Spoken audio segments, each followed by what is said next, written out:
তো অনেক দিন পরে আমি তোমাদের জন্য আবার নিউ একটা ব্লগ নিয়ে এসেছি। তো আজকের ব্লগের মধ্যে আমরা আমাদের ব্রেকফাস্ট আর লাঞ্চটা তোমাদের দেখাবো। তো আমি এখানে ব্রেকফাস্টের জন্য কতগুলো কেক নিয়েছি, আর এটা একটা আইসক্রিম, ফেক আইসক্রিম আর এখানে বানানা নিয়েছি কেকের সাথে খাওয়ার জন্য। কেকের বক্সটা খুলে নিয়েছি, আর কেকগুলো খুবই মজার। আর আমরা এখন চা বানাবো, চা দিয়ে তারপর কেকগুলো খাবো। আজকে দুপুরে বাইরে খুব রোদ পড়েছে, আর তার জন্য খুবই গরম লাগছে। তার জন্য এখানে আমি এটার শরবত বানাবো, লেবুর শরবত। তো এখানে আমি লেবুটাকে ভালো করে কেটে ভালো মতো চিপে নিব পানির মধ্যে। এটা আমি ঠান্ডা পানি নিয়েছি এখানে পুরোটা। আর এখন আমি একটা করে সবগুলো লেবু চিপে তার মধ্যে থেকে রস বের করে নিব। আমি এখানে সবগুলো লেবুর রস বের করে ফেলেছি। এখন চিনি আর লবণ দিব। এখানে আমি এখন চিনি দিচ্ছি।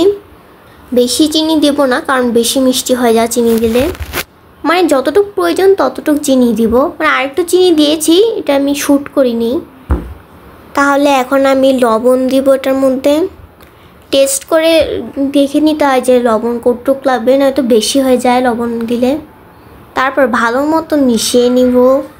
ঠান্ডা পানিতে চিনিগুলো এত সহজে গলে না, তার জন্য আমি ভালো মতো মিশিয়ে নিচ্ছি, যাতে চিনিগুলো না থাকে, একদম গলে যায়, মিশে যায়। তো এখন আমি টেস্ট করে দেখছি যে কেমন হয়েছে। হ্যাঁ, খুব ভালো হয়েছে।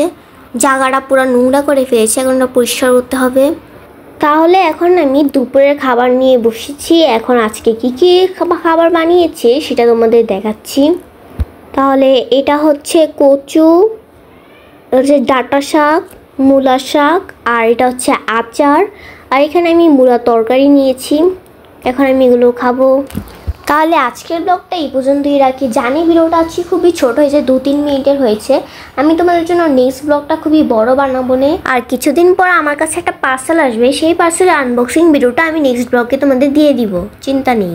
তাহলে আজকের জন্য বিদায় নিচ্ছি, দেখা হবে নেক্সট ভিডিওতে। আল্লাহ হাফেজ।